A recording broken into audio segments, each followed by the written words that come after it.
Imagine this. You wake up in a frozen cell. Your body temperature has been dropped to near fatal levels. Ice crystals form in your bloodstream. Scientists in white coats stand outside, watching you through glass, taking notes. You're not a prisoner of war. You're not even human to them anymore. You're specimen number 237, and what they're about to do to you will never appear in any history book your children will read. This isn't fiction. This happened to thousands of people, and the men who did it never faced justice. This is the story of Unit 731, the secret program that revealed the darkest truth about human nature, that ordinary people, given the right circumstances, can become monsters, and that the world, when it's convenient, will look the other way. The year is 1932. Japan's imperial ambitions are expanding across East Asia. Manchuria, a region in northeast China, has just been invaded and transformed into a Japanese puppet state called Manchukuo. The League of Nations condemns the invasion, but Japan doesn't care. They've tasted empire, and they want more. But conquest requires more than soldiers and tanks. It requires weapons that can turn the tide of war, weapons that other nations fear to develop, weapons that violate every code of human decency. In a compound outside Harbin, Manchuria, construction begins on what will become one of the most secretive facilities in military history. To local Chinese civilians, it appears to be a lumber mill. To the Japanese military, it's something else entirely, a research facility dedicated to biological and chemical warfare. Its official designation is the Epidemic Prevention and Water Purification Department of the Kwantung Army. But internally, it's known simply as Unit 731. The man in charge is Lieutenant General Shiro Ishii, a brilliant microbiologist and military doctor who has convinced the Japanese High Command that biological weapons represent the future of warfare. His vision is terrifying in its scope: create diseases that can wipe out entire populations, test them on human subjects, and deploy them against Japan's enemies. The facility spans 6 square kilometers. Inside are laboratories, animal breeding facilities, crematoria, and prison cells. Over 3,000 people work there: scientists, doctors, technicians, soldiers. Most are educated men. Many have families waiting for them back in Japan. All of them know exactly what they're doing. But here's what makes Unit 731 different from other wartime atrocities. This wasn't done in the chaos of battle. This wasn't revenge or rage or the fog of war. This was science, methodical, systematic, documented in detailed research papers. The prisoners called them logs, not because they were part of the lumber mill cover story, but because that's how the researchers referred to them. Maruta, logs of wood, not people, not human beings with families and dreams and fears, just raw materials for experimentation. The prisoners came from many places: Chinese civilians accused of being spies, Soviet prisoners of war, Korean independence fighters, Mongolian dissidents, men, women, children. Some were guilty of resistance. Many were simply in the wrong place at the wrong time. They arrived in windowless trains and were immediately dehumanized, stripped of their names, given numbers, locked in cells measuring 6 feet by 9 feet. They didn't know what would happen to them. They couldn't have imagined. The experiments began with diseases. Researchers would inject prisoners plague, cholera, anthrax, typhoid. Then they would observe, carefully, scientifically, how the disease progressed, how long until symptoms appeared, how long until death, every detail recorded. But observation alone wasn't enough. To truly understand how biological weapons would affect enemy populations, the researchers needed more data. So they conducted vivisections, surgical dissections on living subjects, performed without anesthesia. They wanted to see how diseased organs looked while still functioning, how infections spread through living tissue, how the human body fought back before it died. Frostbite research was conducted by forcing prisoners outside in sub-zero temperatures, dousing their limbs with water until ice formed, then testing different methods of thawing. Sometimes they would shatter the frozen limbs with hammers to study the fracture patterns. Sometimes they would let gangrene set in, documenting how it spread. Pressure experiments tested how much atmospheric change a human body could withstand before organs ruptured. Centrifuge experiments measured gravitational forces on the human frame. Prisoners were placed in vacuum chambers until their eyes burst from their sockets. And then there were the weapon tests. Grenades were detonated at various distances from restrained prisoners to measure shrapnel effectiveness.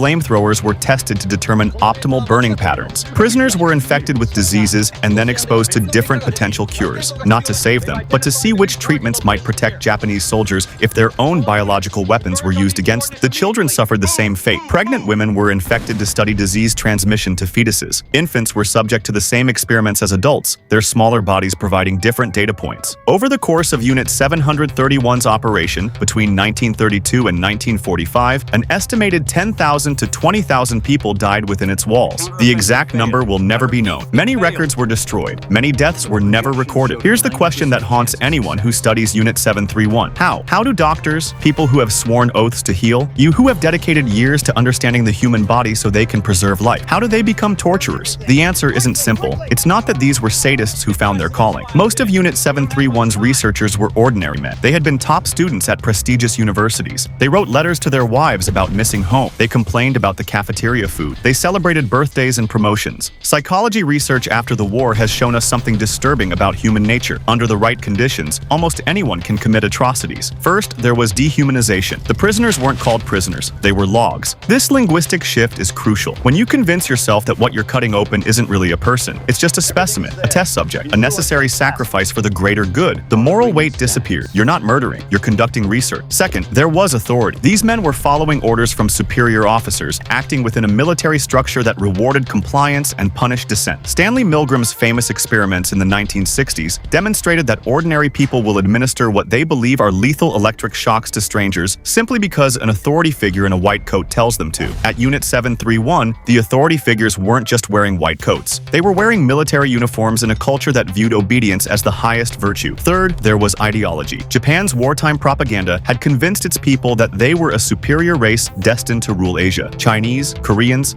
and other conquered peoples were presented as subhuman. The prisoners at Unit 731 weren't just enemies. They were racially inferior beings whose lives had less value than Japanese lives. In the researchers' minds, sacrificing a few thousand Chinese prisoners to develop weapons that might save millions of Japanese soldiers wasn't just justified, it was patriotic. Fourth, there was compartmentalization. Many researchers specialized in narrow areas. You might spend your entire career studying one specific bacterium or one particular type of tissue dam. You didn't see the whole picture. You didn't think about the person you were experimenting on. You thought about your research paper, your contribution to science, your career advancement. And fifth, there was the slippery slope. No one starts their first day as a doctor by cutting open a living human being. It happens gradually. First, you're just observing, then you're assisting, then you're conducting minor tests. Each step feels like a small compromise, not a fundamental betrayal of everything you once believed. By the time you're performing vivisections, you've already crossed so many lines that one more doesn't register. What Unit 731 teaches us is this: the capacity for evil isn't rare. It's not limited to psychopaths and monsters. It's woven into the fabric of human psychology. All it takes is the right environment, the right pressures, the right justifications. And that's the most terrifying lesson of all. August 9, 1945. The Soviet Union declares war on Japan and invades Manchuria. Unit 731's location, near Harbin, is directly in the path of the advancing Red Army. Shiro Ishii receives orders to destroy all evidence. The compound is rigged with explosives. Prisoners who are still alive are executed. Buildings are demolished. Documents are burned. The massive crematoria work overtime, incinerating bodies and equipment. Within days, the sprawling facility is reduced to rubble, but destroying the evidence isn't enough. The researchers themselves are evidence. They've performed experiments that would make them war criminals under any international law. If captured, they would face tribunals, execution. Yet here's where the story takes its most cynical turn. When Japan surrenders on August 15, 1945, General Douglas MacArthur and the American occupation forces face a dilemma. The United States is already looking ahead to the next conflict, the Cold War with the Soviet Union. And Unit 731's researchers possess something valuable: data on biological warfare that no other nation has. Data acquired through experiments that American and Soviet scientists would never be allowed to perform. A deal is struck, though it's never formalized in writing. Shiro Ishii and his top researchers will provide the United States with complete documentation of their experiments, over 10,000 pages of research, in exchange for immunity from prosecution. The Americans justify it as pragmatic. If they don't grant immunity, they argue, the Soviets will capture these scientists and acquire the data instead. Better to have this knowledge and keep it from the enemy. The research, they claim, is too valuable to let trials get in the way. And so, while Nazi doctors are prosecuted at Nuremberg for medical experiments far less extensive than those conducted at Unit 731, the Japanese researchers walk free. Shiro Ishii returns to Japan, lives quietly, and dies of throat cancer in 1959 at the age of 67. Many of his former researchers go on to prestigious careers in medicine, pharmaceuticals, and academia. Some become university presidents. Others lead public health departments. The Japanese government, for its part, maintains official silence. Unlike Germany, which has spent decades confronting its wartime crimes, Japan's approach to Unit 731 has been denial and minimization. Textbooks barely mention. Official apologies are vague and non-specific. To this day, the Japanese government has never fully acknowledged the scope of what happened. The victims receive nothing. No compensation, no apology. Many of their families never learn what happened to them. They simply disappeared into a lumber mill and never came out. The only reason we know about Unit 731 today is because a handful of researchers late in life began to speak. Guilt, perhaps, or the desire for historical truth. Their confessions, combined with documents that surfaced decades later, finally brought the story to light. But by then, almost everyone involved was already dead. It's easy to think of Unit 731 as a historical aberration, something that happened in a different time, a different culture, under circumstances so extreme that they could never be repeated. That's a comforting thought. It's also wrong. Human psychology technology hasn't changed. The mechanisms that allowed Unit 731 to exist, dehumanization, obedience to authority, or ideological justification, compartmentalization, all of these are still present in modern society. We see them at work in genocides, in torture programs, in corporate malfeasance, in systemic abuse. The truth is that the capacity for atrocity isn't historic, it's human, and it's always waiting for the right conditions to emerge. Consider the Stanford prison experiment, where ordinary college students became brutal guards within days, or the Abu Ghraib prison abuse, where American soldiers tortured detainees while following what they believed were sanctioned interrogation techniques, or the doctors who participated in the CIA's enhanced interrogation program, medically supervising waterboarding sessions. These weren't monsters. They were people who convinced themselves they were doing the right thing, or who simply followed orders,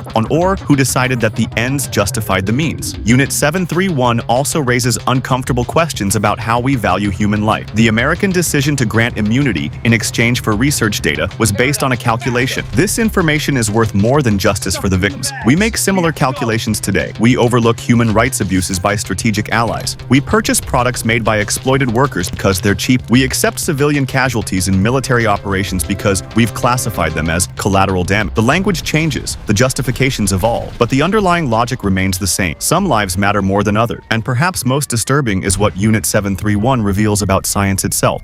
We like to think of science as inherently noble, the pursuit of knowledge for the betterment of humanity. But science is a tool, and tools can be used for any purpose. The same methods that cure diseases can create weapons. The same curiosity that drives discovery can drive atrocity. Science without ethics is just systematic cruelty with data collection. In a suburb of Tokyo, there's a small memorial that few people visit. It lists names of some of Unit 731's victims, the ones we know about, but most of the names are missing. Most will never be recovered. The families of those victims never got closure, never got justice, never got acknowledgement. The men who tortured and killed their loved ones went on to live full lives, write academic papers, attend conferences, retire with pensions. This is how the world works sometimes. The powerful write history. The victims are forgotten. Evil goes unpunished when punishing it is inconvenient. But here's what we can take from this story. Awareness. Unit 731 operated in secrecy, hidden behind layers of military classification and official denial. It continued because no one was watching, no one was questioning, no one was saying, this is wrong. The antidote to atrocity isn't just laws or trials or punishment, though those matter. It's the willingness to see, to ask questions, to refuse the comfortable lies that let us sleep at night, to recognize that the capacity for evil exists in all of us, and that preventing it requires constant vigilance, not just against others, but against ourselves. When someone tells you that a group of people is less than human, question it. When authority demands obedience without explanation, question it. When the ends are used to justify increasingly horrific means, question it. When secrecy is invoked to hide actions from scrutiny, question it. Because Unit 731 didn't happen because of a few evil men. It happened because thousands of ordinary people made small compromises, followed orders, convinced themselves that what they were doing was necessary, looked the other way. It happened because people stopped seeing other people as human, and that can happen anywhere, anytime, unless we choose, actively and constantly, to remember that it can't. The victims of Unit 731 are gone, but their story remains, not as history,